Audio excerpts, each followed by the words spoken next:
솔직히 말해봅시다. 우리 중에 누가 내가 퇴직하고 이렇게 될 줄 몰랐다는 말을 안 할 자신이 있을까요? 현역 시절에는 잘 나갔죠. 회사에서 대기업 부장 명함 하나면 거래처에서 깎듯이 대하고 후배들이 알아서 모시고 집에서도 어깨에 힘 들어갔습니다. 그런데 그 명함이 내 손에서 사라지고 나니 내 이름 썩 작아 이렇게 가벼울 수가 없더군요. 이 글을 읽는 당신도 비슷한 고민을 하고 있을지 모릅니다. 나도 언젠가 퇴직하겠지. 그런데 솔직히는 별 생각 없으셨죠? 아직은 내가 준비돼 있다고 믿거나 준비할 시간이 남았다고 위안했을 수도 있습니다. 그런데 막상 퇴직하고 1년이 지나면 생각이 달라집니다. 통장은 생각보다 빨리 줄어들고 사람들은 나를 더 이상 필요로 하지 않으며 가족들도 불편해합니다. 주변에서 자주 듣는 소리가 있어요. 퇴직 후 1년이 가장 위험하다. 한순간에 무너지는 사람들을 숱하게 봤습니다. 실제로 제 지인이 있습니다. 대기업에서 30년 가까이 일하다가 55세 부장으로 명예퇴직했습니다. 퇴직금도 넉넉히 나왔죠. 처음엔 여유가 있었습니다. 가족여행도 가고 집 인테리어도 새로 했습니다. 그런데 6개월이 지나니 표정이 굳더군요. 이유가 뭘까요? 하루 종일 할 일이 없는 거예요.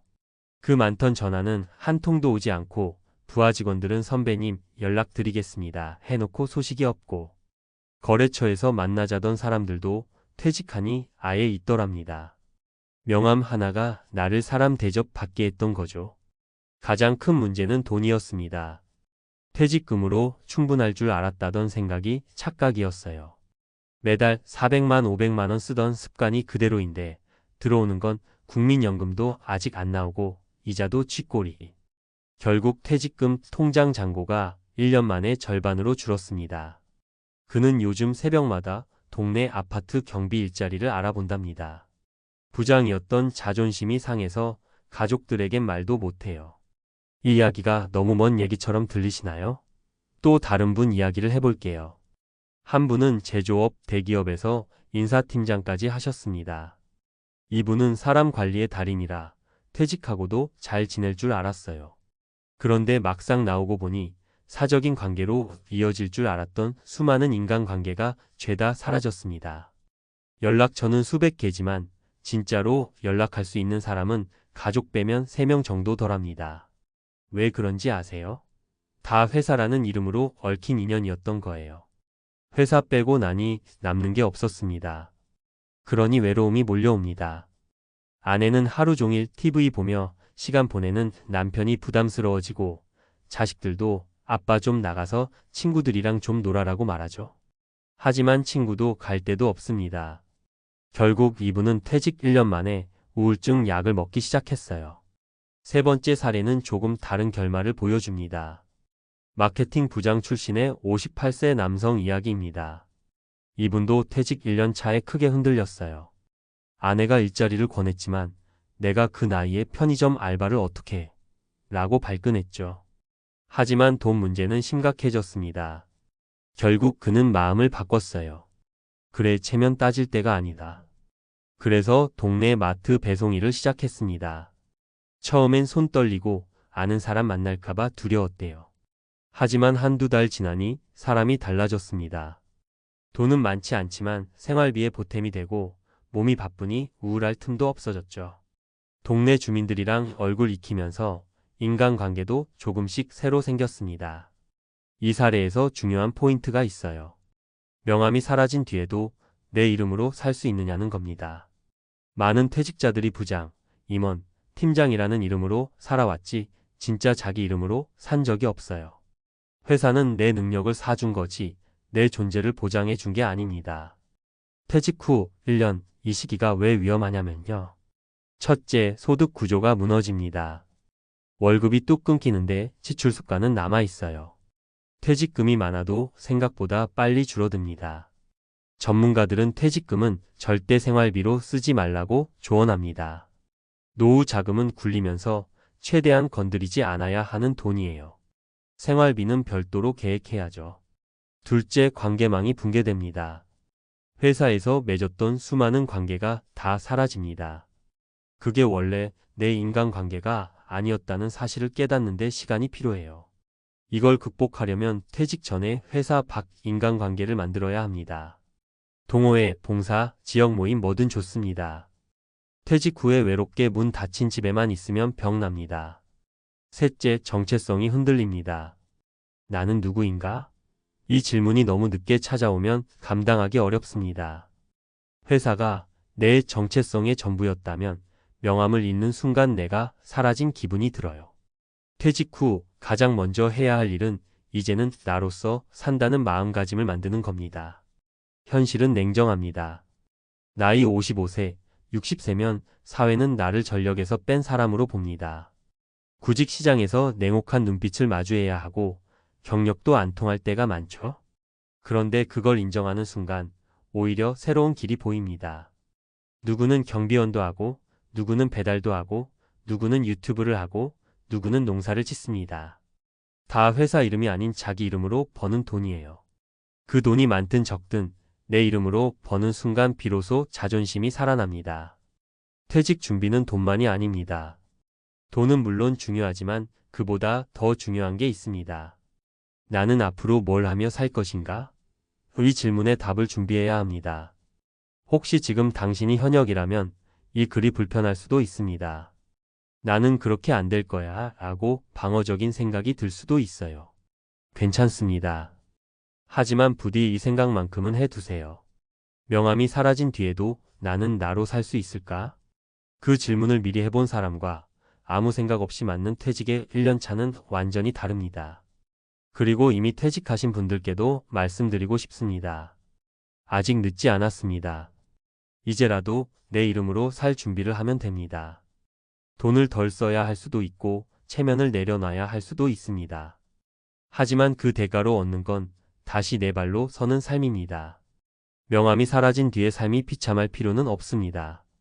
준비만 하면, 아니 준비가 부족했더라도 깨닫고 다시 시작하면 우리는 여전히 멋지게 살 수 있습니다. 이 글을 읽는 모든 분들께 묻고 싶습니다. 당신은 명함을 내려놓은 뒤에도 스스로의 이름으로 살 준비가 되어 있나요? 이어서 같은 주제를 전문가적인 시각으로 조금 더 구체적이고 실용적으로 실제로 도움이 될 만한 정보와 사례, 수치, 팁을 넣어 이어서 풀어보겠습니다. 자, 이제 조금 더 현실적으로 이야기해 봅시다. 많은 분들이 퇴직 직전까지도 우리 회사는 나를 필요로 할 거야 라고 생각합니다. 사실 회사 입장에선 퇴직은 예산의 문제가 아니라 구조의 문제예요. 50대 중후반이면 회사는 당신을 대체할 수 있는 후배를 이미 키웠거나 채용했을 겁니다. 이건 냉정한 사실입니다. 그리고 퇴직 후 첫 1년이 중요한 이유가 여기 있습니다. 준비 없이 맞으면 패닉 상태가 오기 때문이죠. 첫째, 돈 문제를 실제 숫자로 보자. 퇴직금이 3억이 나왔다고 가정해 봅시다. 3억이면 몇 년은 먹고 살겠다고 생각하죠. 하지만 매달 400만 원씩 쓰던 분이 소비 패턴을 바꾸지 않으면 3억은 6년이 못 갑니다. 더구나 인플레이션이 매년 3%라고 잡으면 60세 이후 20년이면 돈 가치가 거의 반토막 납니다. 예금 이자는 2025년 기준으로 2.53% 수준이죠. 3억 넣어도 세후 이자 수익은 한 달에 60만 원 남짓. 이걸로 생활비를 충당할 수 있나요? 많은 분들이 퇴직금을 월급처럼 쓰다가 깡통이 됩니다. 현실적인 팁? 퇴직금 중 생활비로 쓸 몫은 30% 이하로 계획하세요. 나머지는 노후 자산으로 묶어두세요. 최소 3가지 포트폴리오로 분산 투자, 안전자산 예금채권, 배당형 주식 니츠, 변동성 있는 성장형 자산. 국민연금 수령 시점도 계획 65세 전후로 최대한 늦춰 받으면 월 지급액이 30% 이상 증가합니다. 둘째, 소득 다변화를 준비해야 한다. 퇴직 후에는 한 군데서 월급 받는 모델을 버려야 합니다. 100만 원이라도 내 이름으로 만드는 수입원이 23개 있으면 훨씬 덜 불안합니다. 실제 사례를 봅시다. 57세에 퇴직한 한 분은 동네 학교에서 방과 후 수업 코디 일을 시작했습니다. 시급은 12,000원이지만 주 3회 3시간씩만 해도 한 달에 45만 원 정도 보탭니다. 이걸 생활비로 쓰면 다른 자산을 보존할 수 있습니다. 60대 초반 한 분은 주말 농장 텃밭을 유튜브로 찍어 광고 수익을 만듭니다. 구독자는 2,000명 되지만 월 20만 원 수입이 나옵니다. 또 다른 분은 아파트 단지 내 배달 대행을 파트타임으로 합니다. 주 4회 3시간씩 하면 50만 원, 70만 원은 무조건 벌립니다. 체면을 조금만 내려놓으면 가능한 일입니다. 팁: 60대 구직시장의 현실적인 임금은 시급 9,860원 2025년 최저임금 가정. 하루 4시간만 해도 월 80만 원 전후 확보. 네이버 카페, 동사무소, 시니어 일자리 센터에서 수시로 공고 뜹니다. 은퇴 전부터 나 할 만한 일 리스트를 5개 이상 써보고 정보 조사해 두세요. 셋째, 소비 습관을 뜯어 고쳐야 한다. 가장 많이 실수하는 게 퇴직 전과 똑같이 쓰는 것입니다. 커피 한 잔이 뭐라고 매일 2잔 5,000원씩 30일 30만 원. 한 달에 2번 정도야 외식 5만 원씩 4회 20만 원. 휴대폰 요금 8만 원, 2만 원대 요금제로 바꾸면 연간 72만 원 절감. 한 달에 50만 원 줄이면 1년이면 600만 원, 5년이면 3천만 원을 지킵니다. 실제 사례. 퇴직 1년 차 부부가 소비를 분석한 적이 있어요. 외식비 월 40만 원 15만 원으로. 쇼핑비 월 30만 원 10만 원으로. 차량 유지비 50만 원 경차로 교체해 25만 원으로. 총 70만 원 줄였습니다. 이 돈은 투자이자보다 훨씬 확실한 수익입니다. 팁: 소비 기록을 한 개월만 정리해 보세요. 부부가 일주일에 한 번 소비 계획 미팅을 하세요. 퇴직 후에는 이 돈이 없으면 안 된다는 항목을 줄이는 게 목표입니다. 넷째, 인간관계 관리법. 명함이 없어지면 연락이 끊깁니다. 외롭습니다. 심리학적으로도 사회적 고립은 우울증 위험을 2배 이상 높입니다. 실제 팁: 퇴직 전부터 회사 밖 친구 만들기. 동호회, 종교 봉사, 독서 모임. 주일에는 누구라도 만나서 밥 먹기. 지역 커뮤니티 센터 프로그램 활용. 60대 무료저가 프로그램 많습니다. 가족과 이야기할 때도 내가 불안하다고 솔직히 털어놓기. 다섯째, 정체성 재설계. 명함이 사라지면 내가 뭘 잘하지? 라는 질문이 남습니다. 전문가들은 이렇게 조언합니다. 나의 경험, 강점, 흥미를 쓰세요. 하고 싶었던 일 리스트를 만드세요. 작게라도 시도해 보세요. 돈이 안 돼도 시작이 중요합니다. 자존감을 위해선 나도 누군가에게 필요한 사람이라는 감각을 유지해야 합니다. 예시: 59세 퇴직 후 영어회화 재능 기부. 동네 도서관 수업에서 시작. 62세 전산실 출신이 동네 소상공인 POS 설치 도우미로 활동. 58세 여성이 마을회관 요가 강사 자격증 따서 시니어 대상 수업. 주의사항: 큰 돈 벌어야 한다는 생각을 버리세요. 생활비 보완만 해도 노후 자금은 지킬 수 있습니다. 내 체면이 중요하다는 생각은 집어 던지세요. 체면은 통장 잔고가 다 깎아 먹습니다. 가족과 미리 상의하고 합의해 두세요. 특히 소비 줄이기와 일하기 문제는 부부싸움의 핵심 원인입니다. 결국 은퇴 준비는 단순히 돈을 모으는 게 아니라 소비를 관리하고 소득원을 다변화하며 관계와 정체성을 재설계하는 일입니다. 퇴직 후 1년, 이 시기에 흔들리지 않으려면 미리 생각하고 준비해야 합니다. 이미 흔들리고 있다면 오늘부터라도 한 가지라도 실행해 보세요. 명함이 사라진 뒤에도 내 이름으로 살아가는 법. 그것이 은퇴 준비의 진짜 핵심입니다.